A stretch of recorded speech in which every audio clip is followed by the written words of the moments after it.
إن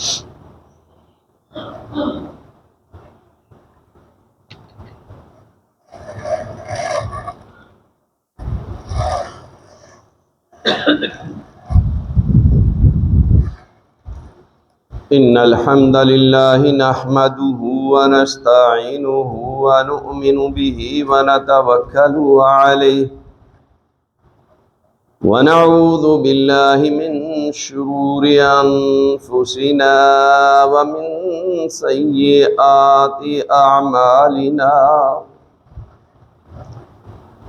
من يهده الله فلا مضل له ومن يضلل فلا هادي له وأشهد أن لا إله إلا الله وأشهد أن محمدا عبده ورسوله يا أيها الذين آمنوا اتقوا الله حق تقاته ولا تموتن إلا وأنتم مسلمون يا أيها الناس اتقوا ربكم الذي خلقكم من نفس واحدة وخلق منها زوجها وبث منهما رجالا كثيرا ونساء واتقوا الله الذي تساءلون به والأرحام إن الله كان عليكم رقيبا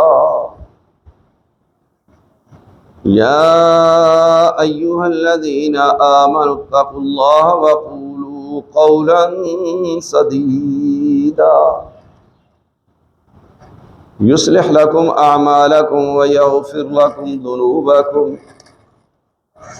ومن يطع الله ورسوله فقد فاز فوزا عظيما أما بعد فإن أصدق الحديث كتاب الله وأحسن الهدي هدي محمد صلى الله عليه وسلم وشر الأمور محدثاتها وكل محدثة بدعة وكل بدعة ضلالة وكل ضلالة في النار فأعوذ بالله السميع العليم من الشيطان الرجيم ومن يعش عن ذكر الرحمن نقيض له شيطانا فهو له قرين وإنهم ليصدونهم عن السبيل ويحسبون أنهم مهتدون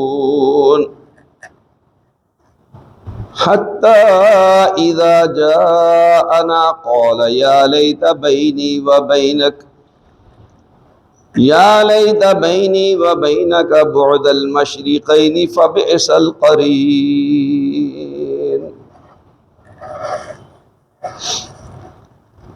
میرے بھائی اور دوستو، گزشتہ سے پیوستہ پچھلے خطبہ جمعہ میں ان آیات کی روشنی میں چند ایک باتیں آپ کے گوش گزار کی تھی کہ اللہ تبارک و تعالیٰ فرماتا ہے جو شخص رحمان کے ذکر سے اندھا ہو جائے، غافل ہو جائے، ہم اس کے لیے شیطان مقرر کر دیتے ہیں تو وہ اس کے لیے ہم نشین ہوتا ہے. وَإِنَّهُمْ لَيَصُدُّونَهُمْ عَنِ السَّبِيلِ، یقیناً وہ البتہ ان کو سیدھی راہ سے روکتے ہیں، اور جو کچھ وہ اعمال کرتے ہیں ان کے متعلق ان کا یہ گمان ہوتا ہے کہ وہ ہدایت یافتہ صحیح راستے پر. یہاں تک کہ جب وہ ہمارے پاس آئیں گے اور صورتحال دیکھ کر کے یہ کہیں گے کہ اے میری ہلاکت، کاش میرے اور تیرے درمیان مشرق اور مغرب کا فاصلہ ہو جاتا، فبئس القرین، یہ برا ہم نشین ہے۔ شیطان اور اس کے بھائی بند ایک دوسرے سے نالاں ہوں گے، بیزار ہو جائیں گے، اور اس بیزاری کا وہ اظہار کریں گے اور افسوس کریں گے اپنے آپ پر، لیکن اس افسوس کرنے کا کوئی فائدہ نہیں ہوگا۔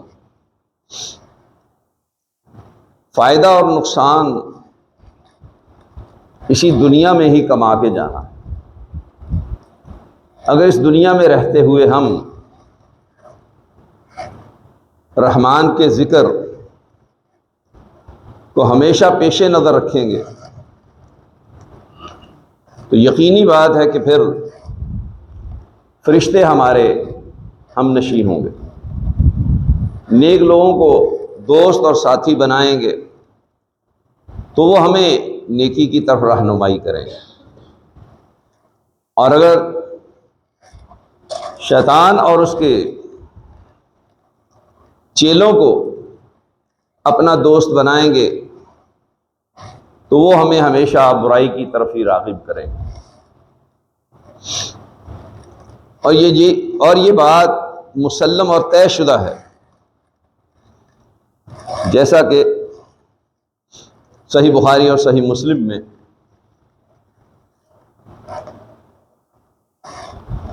100 آدمیوں کے قاتل کا واقعہ موجود ہے کہ آپ صلی اللہ علیہ وآلہ وسلم نے خبر دی، اور وہ شخص توبہ کے راستے پہ چلا تو کسی نیم ملا سے اس کی ملاقات ہوئی۔ اس نے اس سے پوچھا کہ میں نے 99 قتل کیے ہیں، ایک کم 100، کیا میری بخشش ہو جائے گی؟ مجھے معافی مل جائے گی؟ میری توبہ قبول ہو جائے گی؟ اس نے اسے مایوس کیا اور کہا کہ تیری بخشش کی کوئی صورت نہیں ہے۔ اس نے اس کو بھی قتل کر دیا، اور قتل کی مقتولین کی پہلی سینچری مکمل کرنے کے بعد آگے بڑھا تو کسی اور عالم سے اس کی ملاقات ہوئی، اس سے اس نے مسئلہ دریافت کیا۔ اس نے کہا کہ یہ مسئلہ مجھے تو معلوم نہیں ہے، تم فلاں جگہ پر چلے جاؤ، وہاں علماء کی ایک جماعت موجود ہے، وہ تمہیں اس مسئلہ کا یقیناً حل بتائیں۔ وہ وہاں سے سفر کر کے ان کے پاس پہنچا، 99 آدمیوں کے قتل، اور اس کے بعد جو آخری اس نے قتل کر کے 100 پورے کیے تھے، یہ واقعہ سنایا اور پوچھا کہ مجھے یہ بتائیں کہ میری بخشش ہو جائے گی، میری توبہ قبول ہو جائے گی، مجھے معافی مل جائے گی؟ تو انہوں نے اس سے گفتگو کرنے کے بعد، اس کے احوال کا جائزہ لینے کے بعد، ایک اہم ترین بات جس کی نشاندہی کی وہ یہ تھی کہ تم جہاں رہتے ہو وہ بستی کے لوگ فاسق فاجر ہیں، مجرم ہیں، گناہ کرنا ان کی گھٹی میں شامل ہے، وہ گناہ کو گناہ ہی نہیں سمجھتے، لہذا تم ان لوگوں کی صحبت اور بستی کو چھوڑ دو، تم فلاں بستی میں چلے جاؤ، اس بستی کے لوگ نیک متقی پرہیزگار ہیں۔ اگر کوئی شخص چاہتا ہے کہ میں صحیح راستہ اختیار کر لوں،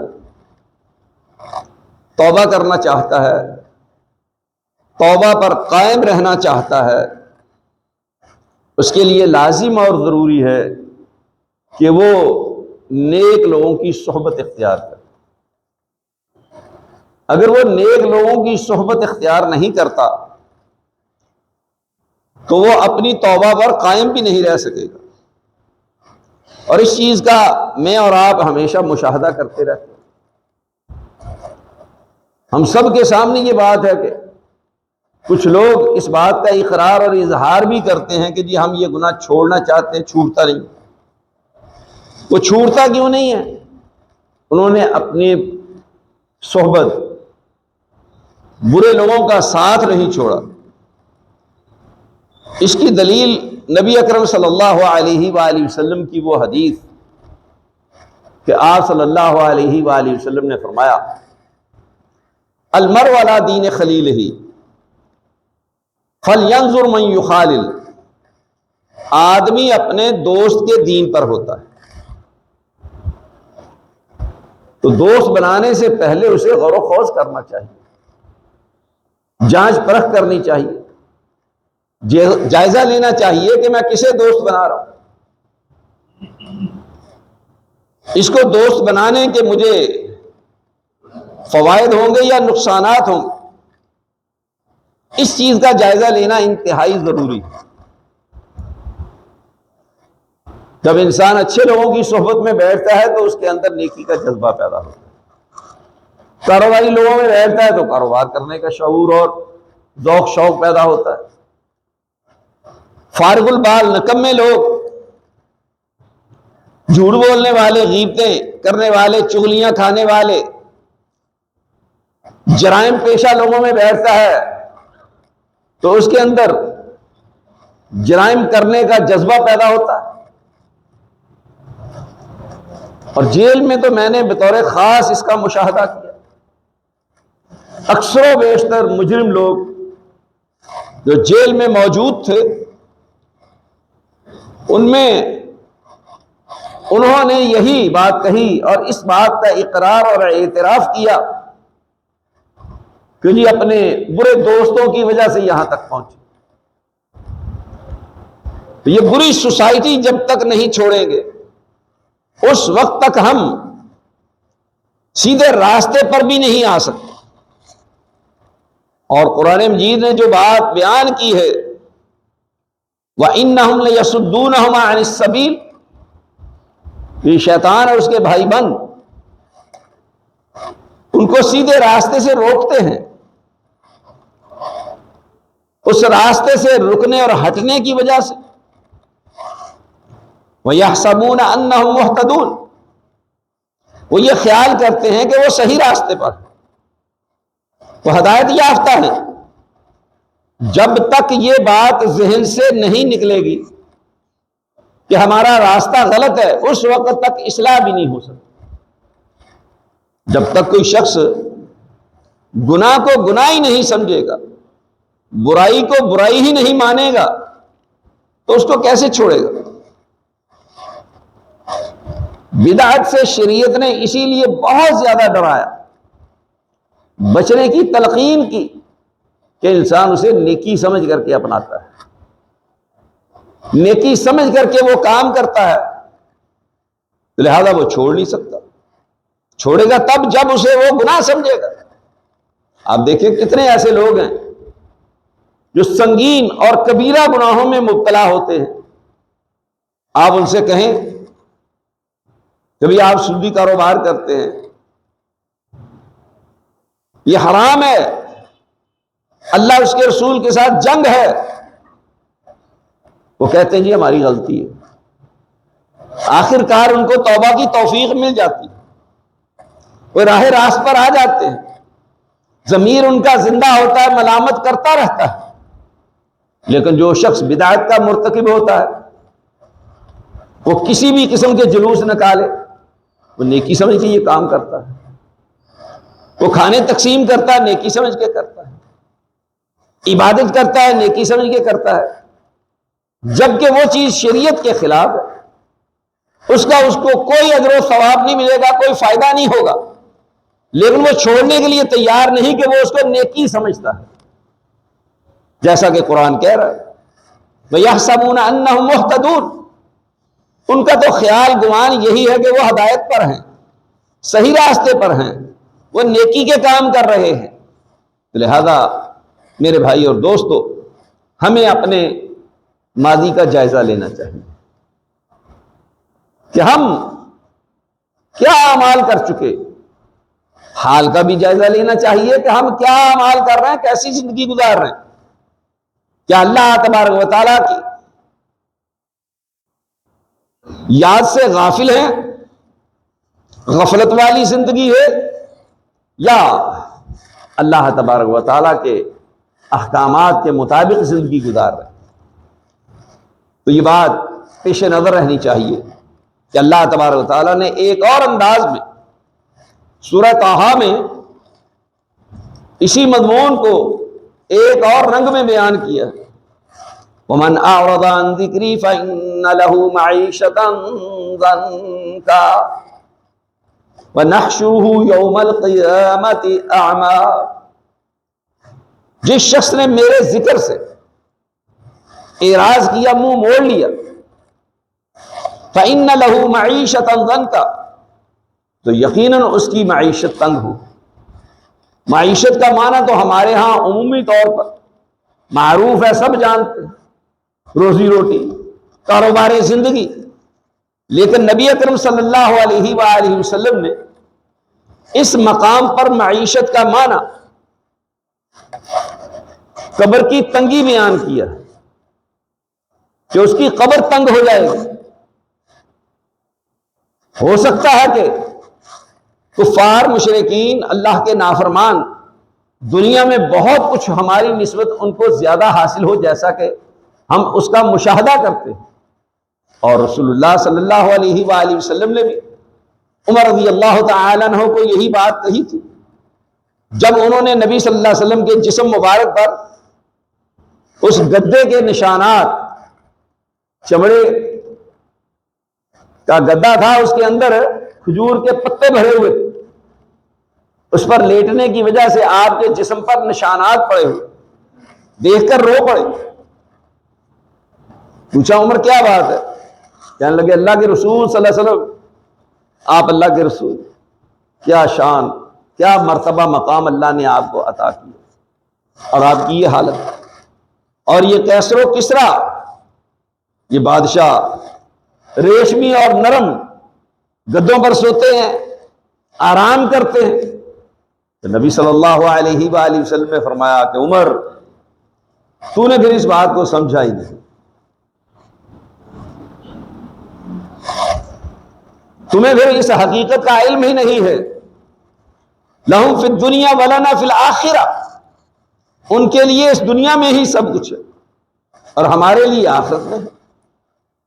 لہذا یہ معیشت کا معنی اس مقام پر عمومی طور پر کاروبار زندگی کیا جاتا ہے، تو یہ معنی نبی صلی اللہ علیہ وسلم نے نہیں کیا، یہ تو ہم اس کا ظاہری معنی کر رہے ہیں، لفظی معنی، لغوی معنی کر رہے ہیں۔ نبی علیہ الصلوۃ والسلام نے اس سے مراد قبر بیان کی کہ جس شخص نے میرے ذکر سے اعراض کیا، منہ موڑ لیا، تو اس کی قبر تنگ ہو جائے۔ کہ ذکر سے مراد اس آیت مبارکہ میں کیا ہے؟ اللہ تبارک و تعالیٰ کی توحید، اس سے روگردانی اختیار کرنا، اللہ تبارک و تعالیٰ کی توحید کو نہ اپنانا، اللہ تبارک و تعالیٰ کے ساتھ اس کی مخلوق کو شریک ٹھہرانا، یہ اللہ تبارک و تعالیٰ کے ذکر سے اعراض. دوسرا معنی یہاں قرآن مجید کہ اللہ تبارک و تعالیٰ کی کتاب قرآن مجید سے اعراض کرنا، منہ موڑ لینا، یہ بھی قبر کی تنگی کا باعث ہے. تو معلوم ہوا کہ اگر چاہتے ہیں کہ قبر فراخ ہو تو اللہ تبارک و تعالیٰ کی توحید میں عقیدہ صحیح ہونا چاہیے، اس کے ساتھ کسی کو شریک نہیں ٹھہرانا چاہیے، اور اسی طرح سے قرآن مجید کی تعلیمات کے مطابق زندگی گزارنی چاہیے. وَنَحْشُرُهُ يَوْمَ الْقِيَامَةِ أَعْمَى، ایسے شخص کو ہم قیامت کے دن اندھا کر کے اٹھائیں گے، حالانکہ وہ تو دانا بھی نہ تھا، نظر اس کی 6x6 تھی. وہ اس بات کا اظہار بھی کرے گا اللہ تبارک و تعالیٰ کے سامنے اور کہے گا کہ لما حشرتنی اعمی، تو نے مجھے اندھا کر کے کیوں اٹھایا؟ وقد کنت بصیرا، میری تو نظر بالکل ٹھیک تھی. تو اللہ تبارک و تعالیٰ اسے بتائے گا کہ تو نے دنیا میں ہمیں بلا دیا تو آج ہم نے تجھے اس حالت میں اٹھایا، تیرے ساتھ یہ معاملہ کیا جا رہا. تو میرے بھائی اور دوستو، عرض کرنے کا مقصد یہ ہے کہ جو شخص بھی اس دنیا میں چاہتا ہے کہ میں کامیاب ہو جاؤں، مجھے دلی اطمینان اور سکون مل جائے، میری یہ دنیا اچھی ہو جائے، میری آخرت بھی اچھی ہو جائے، تو اس کے لیے ضروری ہے کہ وہ اللہ تبارک و تعالیٰ کی یاد سے غافل نہ ہو، اس کی یاد میں زندگی گزارے. یاد کرنا صرف لاؤڈ سپیکر پر بیٹھ کر کے زور زور سے ذکر کرنا مراد نہیں.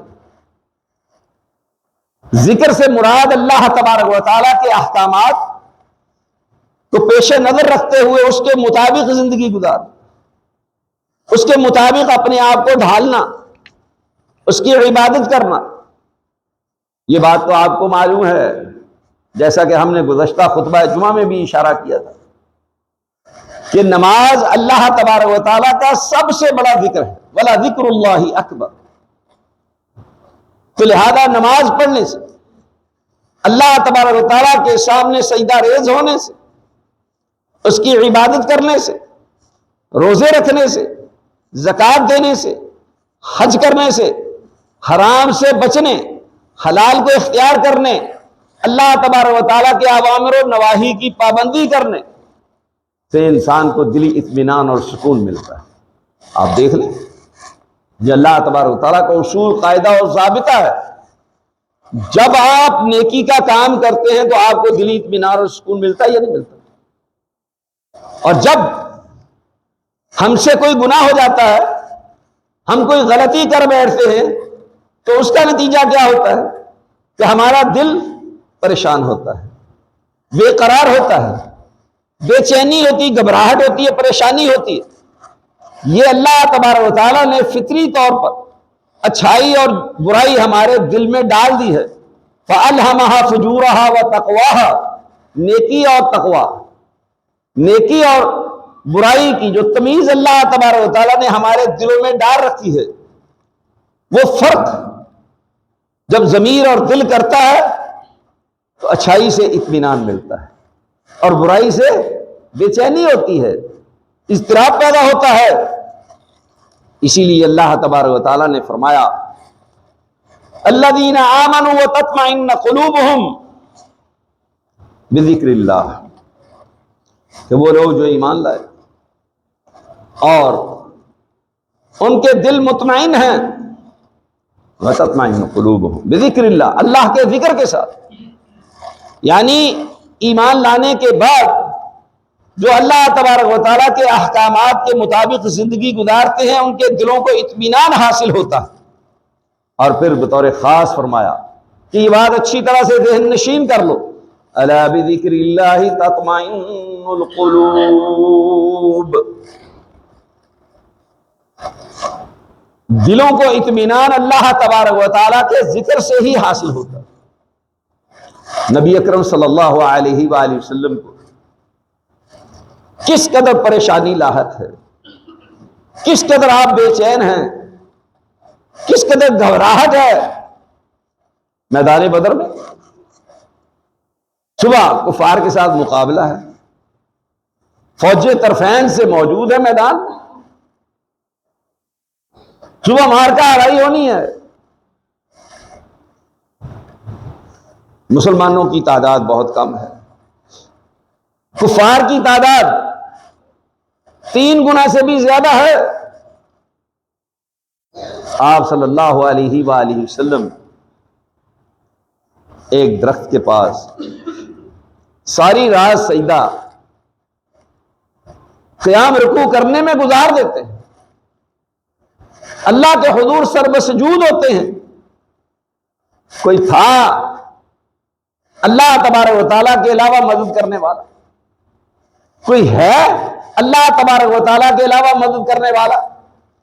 کوئی ہو سکتا ہے؟ قیامت تک سوال ہی پیدا نہیں ہوتا۔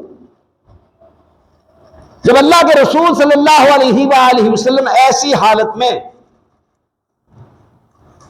بے قرار ہو کر کے، پریشان ہو کر کے، گھبرا کر کے اللہ کی طرف رجوع کرتے ہیں، اللہ کو پکارتے ہیں، اور حالت سجدہ میں لمبا سجدہ کیا، آپ علیہ السلام کے اوپر جو چادر تھی وہ کندھوں سے نیچے سرک گئی۔ ابو صدیق رضی اللہ تعالی عنہ آگے بڑھے اور کہا اللہ کے رسول صلی اللہ علیہ وسلم سجدہ سے سر اٹھا لیں، مجھے امید ہے کہ اللہ تبارک و تعالیٰ نے آپ کی دعا قبول کر لی۔ آپ بتائیں کہ جب کوئی آپ کا پرسان حال نہ ہو، کوئی سہارا موجود نہ ہو، کوئی ساتھ دینے والا موجود نہ ہو، بیوی بچے والدین کوئی کچھ کر سکتا نہ ہو، کسی کے کوئی اختیار میں معاملہ نہ ہو، پھر کس کو پکارنا چاہیے؟ کس کو پکارا جاتا ہے؟ پھر انسان کس کے سامنے سجدہ ریز ہوتا ہے؟ کل ہی میں ایک ویڈیو دیکھ رہا تھا، ایک ڈاکٹر نامی گرامی جو اس بات کو سمجھتا تھا، جانتا تھا کہ میری بیٹی پیدا ہوئی ہے تو اس کی جو مین شریان ہے جس سے خون کی سپلائی ہوتی ہے وہ بند ہے، اور اسے یہ بھی بات معلوم تھی کہ شاید آپریشن کے ذریعہ سے بھی اس کو زندگی نہ مل سکے۔ بچی کو ہاسپٹل لے جاتا ہے، ڈاکٹر آپریشن کی تیاری کر رہے ہیں، وہاں انہوں نے ایک کمرہ بنایا ہوا ہے، عیسائی ہے تو وہ اپنے حساب سے اللہ سے رابطہ کر لے، یہودی ہے تو وہ اپنے حساب سے، ہندو ہے تو وہ اپنے دین اور مذہب کے اعتبار سے، مسلمان ہے تو وہ، یہ تو کچھ بھی نہیں تھا، یہ تو کسی دین پر بھی نہیں تھا، یہ تو اللہ تبارک و تعالیٰ کا وجود بھی نہیں مانتا تھا، یہ تو دہریہ تھا، کمیونسٹ تھا، ملحد تھا۔ یہ کمرے میں جاتا ہے مجبور ہو کر کے، بے ساختہ دعا کرتا ہے۔ یہ فطرت ہے نا انسان۔ آپ دیکھتے ہیں کہ پرندے بھی جب گرمی سخت ہوتی ہے تو وہ کدھر منہ کرتے ہیں؟ آسمان کی طرف۔ ہر انسان جیسا کیسا بھی ہو، مجبور اور بے بس ہو کر کے ہاتھ کدھر کو اٹھاتا ہے؟ اوپر کو ہی اٹھاتا ہے نا۔ یہ انسانی فطرت ہے۔ وہ دعا کرتا ہے۔ ڈاکٹر جب اس بچی کو آپریشن تھیٹر میں لے کے جاتے ہیں، چیک کرتے ہیں، وہ حیران ہو جاتے ہیں کہ اس کی وہ شریان خون والی وہ بحال ہو جاتی ہے، کام کرنا شروع کر دیتی ہے۔ اس کو یقین ہو جاتا ہے کہ اس کائنات کا چلانے والا ایک خالق ہے، مالک ہے، رب ہے۔ قرآن اس نے پڑھنا شروع کیا، مسلمان ہو گیا، دائرہ اسلام میں داخل ہو گیا۔ تو ایسے حالات میں جب انسان اللہ تبارک و تعالیٰ کو پکارتا ہے تو انسان کو دلی اطمینان حاصل ہوتا ہے۔ اس چیز کو اللہ تبارک و تعالیٰ نے بیان کیا، الا بذکر اللہ تطمئن القلوب. یہ بات اچھی طرح سے ذہن نشین کر لے. اللہ کے ذکر کے ساتھ ہی دلوں کو اطمینان اور سکون حاصل ہوتا ہے. الذین آمنوا وعملوا الصالحات، وہ لوگ جو ایمان لائے اور انہوں نے نیک اعمال کیے. طوبی لہم، اور خوشخبری ہے ان کے لیے، مبارک باتیں ہیں ان کے لیے. وحسن مآب، اور بہت ہی عمدہ ٹھکانہ ہے جہاں وہ زندگی گزارے، جہاں ان کی زندگی بسر ہوگی. تو یہ اللہ تبارک و تعالیٰ کا ذکر، اس کے ذریعے سے اہل ایمان کو ایمان میں اضافہ محسوس ہوتا ہے، ان کے دلوں میں اللہ کا خوف پیدا ہوتا ہے، اللہ کی طرف وہ رجوع کرتے ہیں. آپ کبھی قرآن مجید کی تلاوت سنیں تو اس میں پڑھنے والے کا خلوص کا بھی اثر ہوتا ہے، آواز کا بھی اثر ہوتا ہے، الفاظ کا بھی اثر ہوتا ہے، باوجود اس کے کہ آپ کو ان آیات کا معنی، مفہوم، ترجمہ معلوم نہیں ہے. اللہ کا کلام ہے نا، اللہ کے کلام کی یہ تاثیر کہ دلوں پہ اس کا اثر ہوتا ہے. اور بے ساختہ بعض اوقات انسان کی آنکھوں سے آنسو جاری ہو جاتے، دل پر اس کا اثر ہوتا ہے اللہ کے ذکر کا. جیسا کہ اللہ تبارک و تعالیٰ نے اہل ایمان کی یہ علامت اور خصوصیت بیان کی. سورہ انفال میں آیت نمبر 2، انما المؤمنون الذین اذا ذکر اللہ وجلت قلوبهم وَإِذَا تُلِيَتْ عَلَيْهِمْ آيَاتُهُ زَادَتْهُمْ إِيمَانًا وَعَلَىٰ رَبِّهِمْ يَتَوَكَّلُونَ. کلمہ حصر استعمال کیا، انما، فرمایا کہ ایمان والے تو صرف یہ لوگ ہیں کہ جب اللہ تبارک و تعالیٰ کا ذکر کیا جاتا ہے، قرآن پڑھا جاتا ہے، اللہ تبارک و تعالیٰ کی صفات بیان ہوتی ہیں، اللہ تبارک و تعالیٰ کے متعلق خبر دی جاتی ہے کہ اللہ تبارک و تعالیٰ کی کیا صفات ہیں، کن صفات کا حامل ہے. اللہ کی رحمت کا ذکر ہوتا ہے، اللہ تبارک و تعالیٰ کے عذاب کا ذکر ہوتا ہے، اللہ تبارک و تعالیٰ کی نعمتوں، عنایات اور انعامات کا ذکر ہوتا ہے، اللہ تبارک و تعالیٰ کی گرفت کا، انتقام کا ذکر ہوتا ہے. تو ان کے دل ڈر جاتے ہیں، ان کے دل نرم ہو جاتے ہیں، اس میں اللہ تبارک و تعالیٰ کا خوف پیدا ہوتا ہے.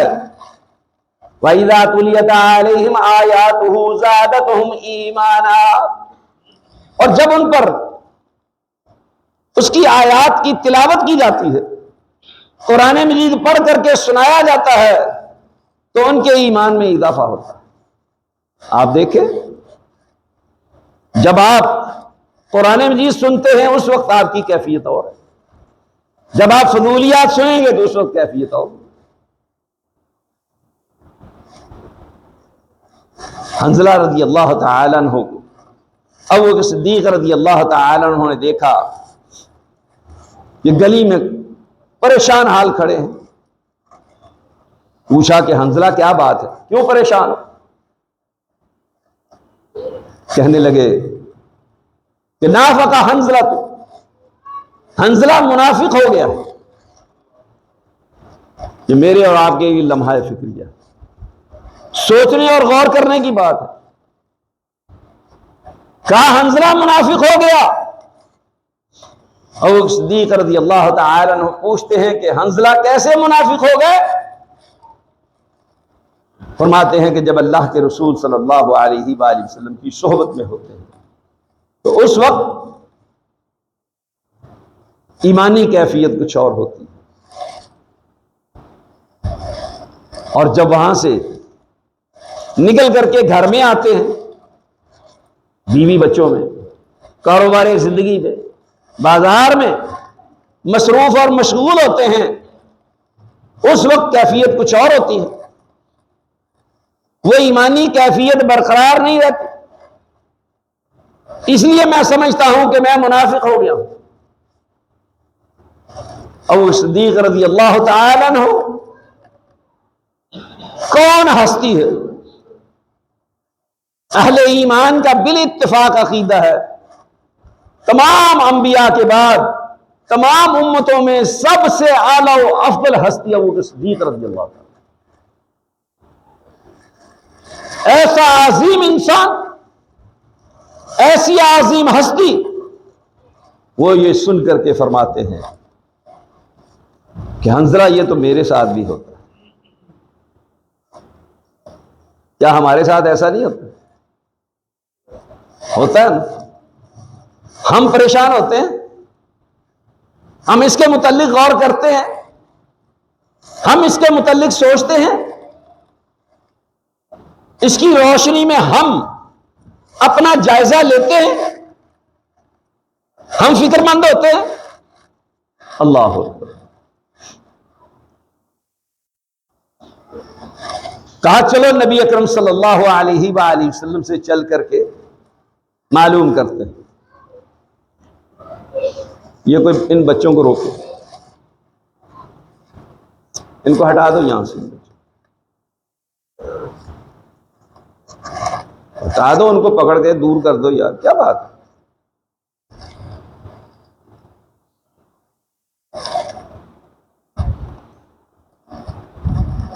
تو کہا چلو نبی اکرم صلی اللہ علیہ وآلہ وسلم کے سامنے اپنا معاملہ پیش کرتے ہیں.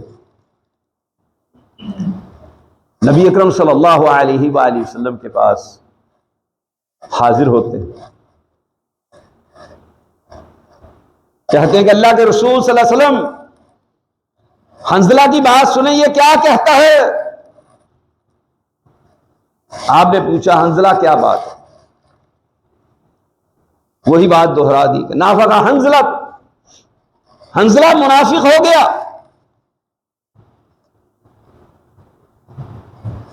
پوچھا کیسے منافق ہو گئے؟ کہا جو ایمانی کیفیت آپ کی مجلس میں ہوتی ہے وہ گھر میں کاروبار کرتے ہوئے دیگر مصروفیات اور مشغولیات میں برقرار نہیں رہتے. رسول اللہ صلی اللہ علیہ وآلہ وسلم نے فرمایا حنظلہ اگر یہ کیفیت ہمہ وقت برقرار رہے جو میری مجلس میں ہوتی ہے تو پھر آسمان سے فرشتے آ کر کے تمہارے ساتھ مصافحہ کریں. بات یہ سمجھائی اور بتائی کہ ہر وقت میری مجلس میں اور میری مجلس کے علاوہ یہ کیفیت برقرار نہیں رہ سکتی. تو اس کیفیت کو برقرار رکھنے کے لیے پھر کیا کرنا چاہیے؟ اس کا کیا طریقہ کار ہے؟ ظاہر ہے کہ اس کا طریقہ کار یہ ہے کہ ایسی مجالس کو باقاعدگی کے ساتھ اٹینڈ کرنا چاہیے، اس میں حاضری دینی چاہیے. جہاں اللہ اور اس کے رسول کی باتیں ہوں، قرآن پڑھ کے سنایا جاتا ہو، جس سے ایمان کی بیٹریاں چارج ہوتی ہوں. ہر شخص اپنے موبائل کی بیٹری کو چیک کرتا ہے، ڈاؤن تو نہیں ہو رہی، کتنے فیصد باقی رہ گئی. لیکن کیا ہر شخص اپنے ایمان کی بیٹری بھی دیکھتا ہے؟ اس کا بھی جائزہ لیتا ہے، اسے بھی چیک کرتا ہے کہ کتنی ڈاؤن ہوئی ہے، کتنی چارج ہو گئی ہے، بہتر ہو گئی. اس کا اگر جائزہ لینا شروع کر دیں، کم از کم موبائل فون کی بیٹری کی طرح ہی، تو میرے بھائی اور دوستو ہمارے اندر بہت زیادہ تبدیلی آ سکتی، ہمارے معاملات بہت بہتر ہو سکتے. جس کیفیت سے ہم زندگی گزار رہے ہیں اس سے تو بہت بہتر معاملہ ہو جائے، اور جس سستی اور کوتاہی میں زندگی گزار رہے ہیں یہ سستی اور کوتاہی دور ہو جائے گی. اللہ اکبر. وَإِذَا تُلِيَتْ عَلَيْهِمْ آيَاتُهُ زَادَتْهُمْ إِيمَانًا. جب اللہ رب العزت کی آیات ان پہ تلاوت کی جاتی ہیں تو ان کے ایمان میں اضافہ ہوتا ہے. وَعَلَىٰ رَبِّهِمْ يَتَوَكَّلُونَ، اور وہ اپنے رب پہ توکل کرتے ہیں، بھروسہ کرتے ہیں، کسی اور پہ بھروسہ نہیں کرتے، صرف ایک اللہ تبارک و تعالیٰ پہ بھروسہ کرتے ہیں. ان کی مزید صفات بیان کرتے ہوئے بطور خاص بیان فرمایا الذین یقیمون الصلاۃ ومما رزقناہم ینفقون، کہ وہ لوگ نماز قائم کرتے ہیں، اقامت صلاۃ کا اہتمام کرتے ہیں،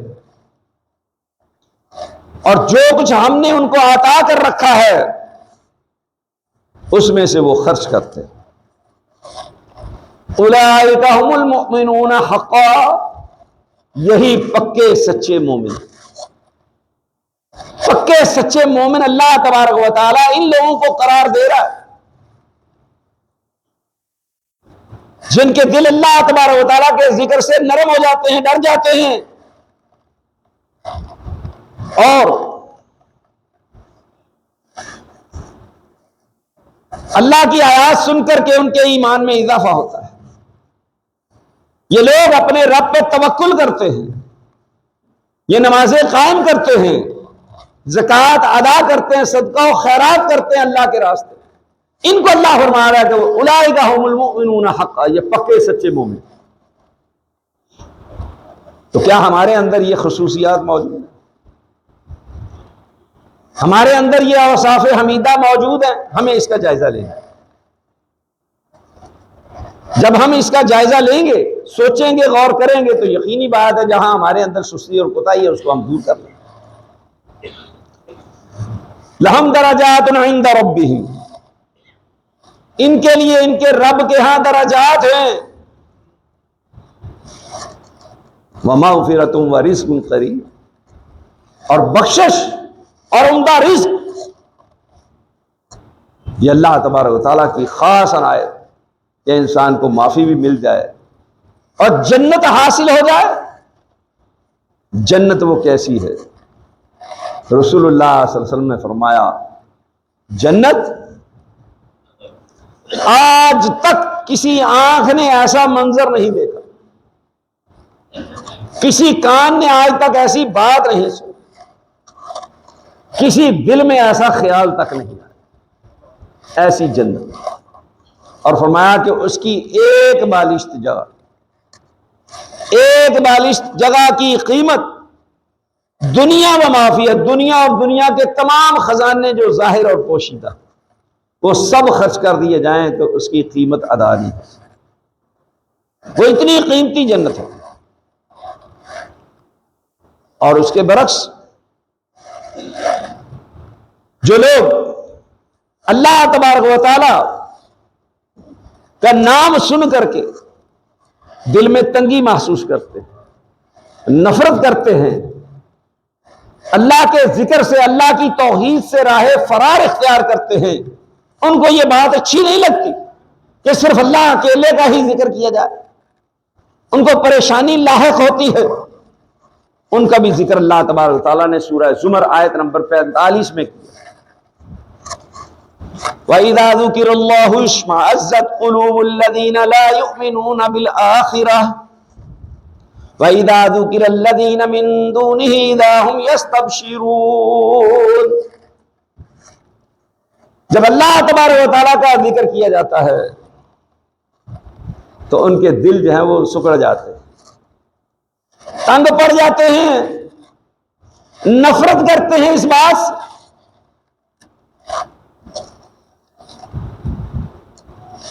کہ ان کے دلوں میں آخرت پر ایمان موجود نہیں ہے. اس وجہ سے ان کی حالت یہ ہوتی ہے، ان کی یہ کیفیت ہوتی ہے.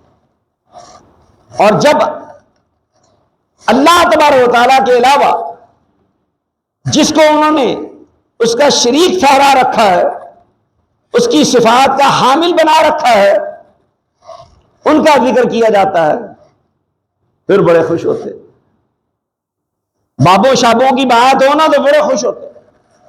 فوت شدگان کے یہ اختیارات ہیں، فلاں مشکل کشا ہے، حاجت روا ہے، بگڑی بنانے والا ہے، غوث ہے، دستگیر ہے، گنج بخش ہے، داتا ہے، یہ ذکر کیا جائے تو ان کو خوشی ہوتی ہے۔ اگر اللہ تبارک و تعالیٰ کے بارے میں کہا جائے کہ اللہ اکیلا ہی گنج بخش ہے، وہ اکیلا ہی داتا ہے، وہی غریب نواز ہے، وہی مشکل کشا ہے، وہی بگڑی بنانے والا ہے، وہی کشتیاں پار لگانے والا ہے، وہی شفا دینے والا ہے، وہی اولاد دینے والا ہے، وہی نفع نقصان کا مالک ہے، اس کے سوا کوئی نفع نقصان کا مالک نہیں ہے، تو ان کے دل سکڑ جاتے ہیں، تنگی محسوس کرتے ہیں۔ قرآن نے یہ بیان کیا، اللہ تبارک و تعالیٰ اس بات کی خبر دے رہا ہے۔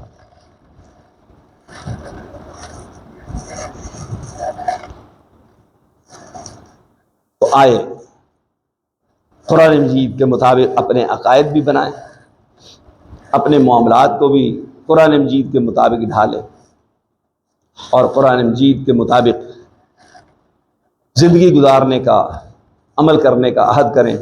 اللہ تبارک و تعالیٰ سے دعا ہے کہ اللہ تبارک و تعالیٰ مجھے اور آپ کو عمل کرنے کی توفیق عطا فرمائے۔ وآخر دعوانا ان الحمدللہ رب العالمین۔